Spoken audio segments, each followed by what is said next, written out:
Dangerous Category 3 hurricane is headed toward Florida. Millions will be affected. This is video right here of the eye wall, and those flashes are lightning. As conditions get worse, volunteers from Connecticut are preparing to help out wherever they're needed.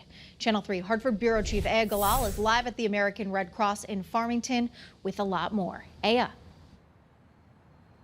Hi, Aaron. And some disaster relief volunteers from Connecticut are already on the ground in Florida, assisting with building shelters. Now, other volunteers will arrive in Florida at the end of the week, helping in some of the hardest hit areas. Everything right now, it's kind of chaotic, kind of hectic.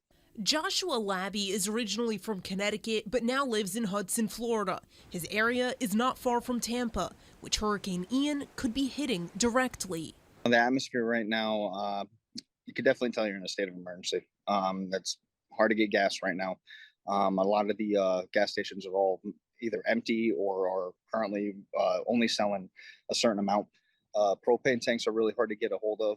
Mandatory evacuations are in place in several areas, including Joshua's, but he'll be staying put since he's an essential worker. We went out, we got a bunch of canned goods, bunch of dry goods and everything, just because we don't know if we're going to lose power for a certain amount of time. Obviously, we know that we are going to lose power, but we just don't know how long it could be for. So we're also filling up ice bags and everything. As the storm rapidly strengthens, volunteers from Connecticut are getting ready to help. 5 Red Cross volunteers from Connecticut and Rhode Island are already on the ground helping with shelters that are open.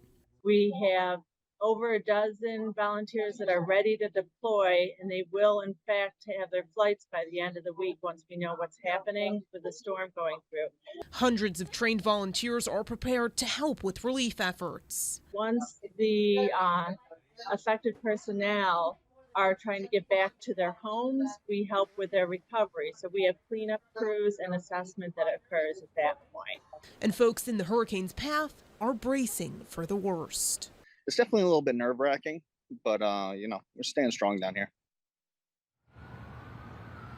And the Red Cross also says that it needs blood donations that could go to folks in Florida. So if you want to donate, we have a link with more information on how you can do so on the Channel 3 app. And for